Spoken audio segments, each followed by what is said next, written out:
We're shining our opening statement spotlight on the tragic death of beautiful Rachel Morin. The mother of 5 was discovered along a popular hiking trail almost 2 months ago. Very few details have been released on how she was killed, but authorities have been fielding tips trying to identify this guy, the man in this video. They've said that his DNA was found at a different crime scene back in March at a home invasion in Los Angeles, and that DNA matched the DNA left behind at the crime scene where Rachel was killed. And now police have increased the reward for information leading to that killer's arrest to $30,000. This is all in an effort to get that monster off the streets before he kills again. That's enough for someone to recognize who that person is. The people that know him will recognize him off of his build, off of his walk, off of the haircut. There's people out there who know him. We need to talk to them and get this guy, this monster, off the street. Our investigators are confident. I feel confident that if we cannot locate him and get him removed from whichever community he is hiding in, he will do this again. He has shown an absolute disregard for human life, that he'll go to extremes, as he did in Rachel's case, to try to hide any evidence of what he has done. And he could be in any neighborhood in this country.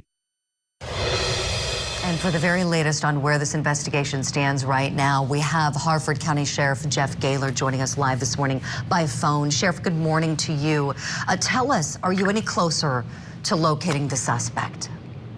Well, I'd love to say nothing else other than yes, we are. I will say we've had some promising developments in some of the evidence. Has led us to additional interviews, and these are not interviews of like witnesses. These are actually interviews on the trail trying to identify this person. The evidence has taken us down to Washington, D.C. Our investigators were down in D.C. last week doing those follow-ups. With those promising, they have potential to be very promising. They also have the potential not to be fruitful. But I stand hopeful, as our community does, that we get the tip or the lead that takes us in the right direction to get this guy off the street. Absolutely, Sheriff. We know you all are hard at work. And you mentioned D.C.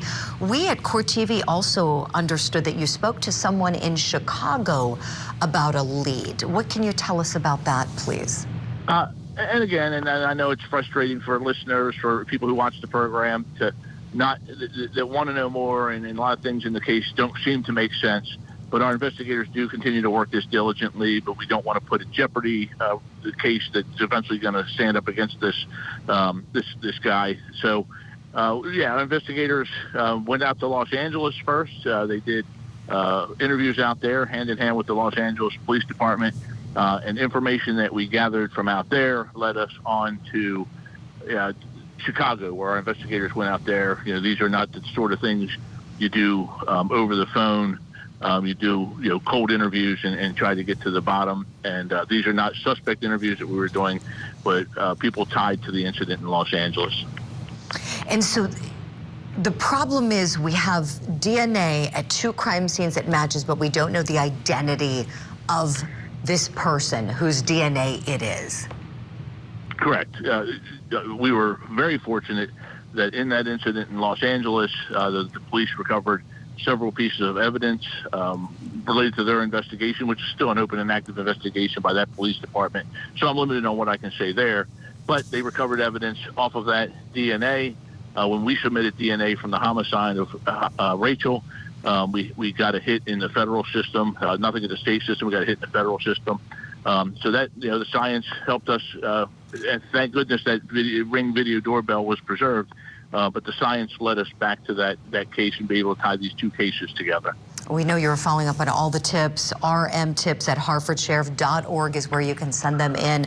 Sheriff Jeff Gaylor, thank you so much for your time. Please keep us apprised of any more information that we can share about this case. If there's anything more we can do to help the public, we want to do that at Court TV. Absolutely. Thank you. Thank you kindly. Take good care. I want to bring in two other very special guests this morning. Rachel Morin's sister, Erin Morin Lehman, is joining us this morning. She is alongside our pal here on Opening Statements, the co-host of the Surviving the Survivor podcast, journalist Joel Waldman. Good morning to you both. And Erin, let me just start by saying on behalf of everyone on the Opening Statements show here on Court TV and our network at large, we are so sorry for your loss, and we thank you for coming on to talk about it with us today. Would you take us back to how you learned about this and tell us what that was like for you, please? I was actually on vacation.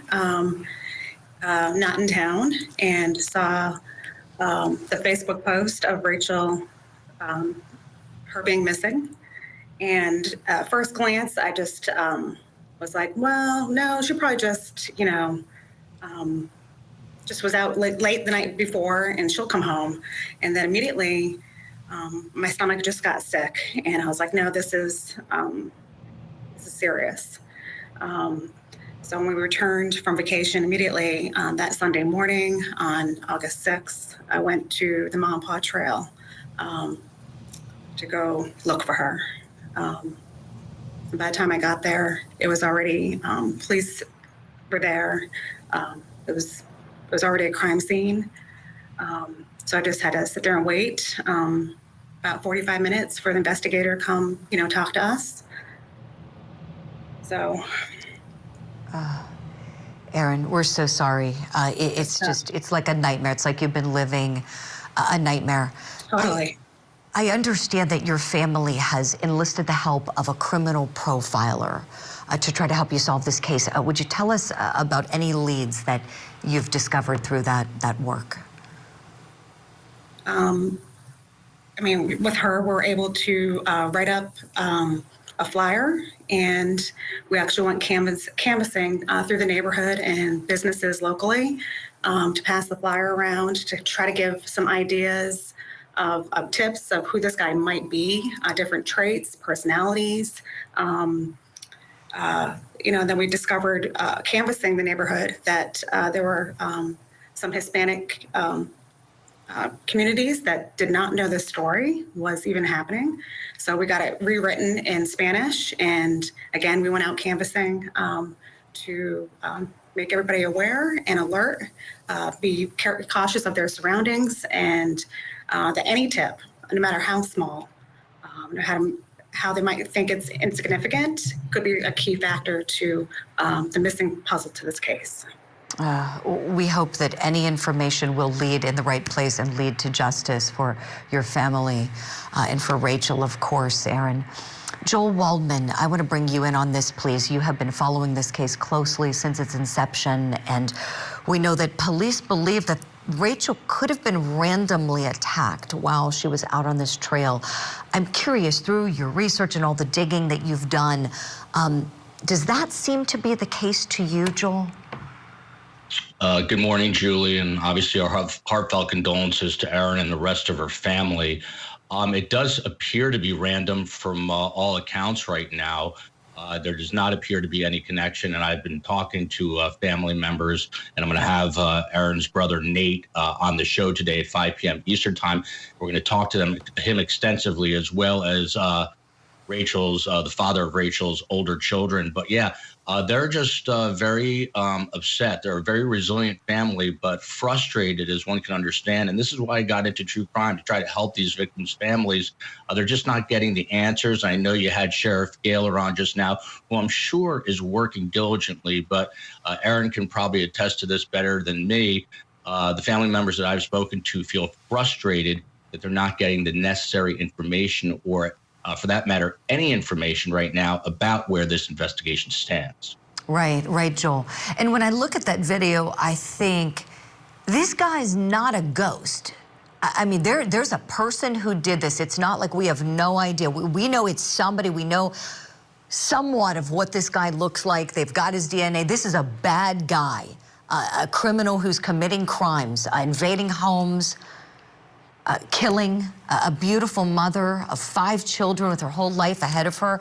This is a bad person. So this has to go somewhere, and I have a lot of confidence in having been a prosecutor before coming to court TV, knowing that law enforcement are always further along than they're able to let the public know. And I hope that brings you some bit of comfort, Aaron, knowing that they've got to be further along than what they tell everyone so as not to jeopardize things. But if they catch this guy, and hopefully they will, God willing that they will, Aaron, if you could say anything to your sister's killer, what would you say to him? I don't know if I could say that on the air. I'm sorry. Oh, no. We wouldn't blame you for anything like that you would want to say. Right. But you know what? I think in the heart of it, because we're all believers, and I know Rachel's in heaven, she's with our Creator, and I would literally, I would want him to find God, to turn his life around. This is a God problem, and only He can change a person like that. There's nothing I could say that would change it. There's nothing I would say that would make him want to change. That he just needs a coming to God moment, and hopefully his capture and his imprisonment, and that will give him the time to reflect and to turn his life around. And Wow. That is so big of you. I mean, that is just wow. Aaron, what a sweetheart you are, and it sounds like your sister was the same way too, right? A woman of God. She was. Oh, she was. Big heart, beautiful soul, and she'll be missed. Most definitely, and certainly not forgotten. Joel Waldman, you are one of those people keeping Rachel Morin's memory alive. I know that you're doing a special show tonight. I wanted to ask you about it. You mentioned a little bit, but tell us more. 5 o'clock today? Yeah, so I'm going to be interviewing Aaron's brother, Nate, who has not done any interviews up to this point, at 5 p.m. on our YouTube channel. And the podcast is called Surviving the Survivors. So please join us for that, as well as Rachel's, the father of her older children, Matt McMahon. And a couple of the things that they've talked to me about, is a doorbell video that was gathered, believe it or not, according to Nate. Investigators did not ask for that doorbell video around the hiking trail till about 1 month into the investigation, and they promised it would be, analyzed and finished by now, but they have not gotten word. So that is a question they have for authorities, as well as where does a cell tower evidence stand. And Nate has had a very difficult few years. He lost his wife to cancer. He just lost his baby, and I believe, and Aaron could corroborate this, but his baby had a funeral, died of SIDS just a day before Rachel's death. So they've been through hell and back, and they're trying to deal with everything. And we're going to go in depth for close to 2 hours tonight to speak to this family. And we also have Doug McGregor, the geo profiler, on, who helps locate people using a very scientific method. So it should be a fascinating show. Oh, absolutely. I will be watching. And I'm so glad that you two have been able to find each other. Sometimes through tragedy, really great people are able to find each other. So Aaron and Joel, I know you'll stay in close contact. Thank you both so much for being on this morning here on Opening Statements.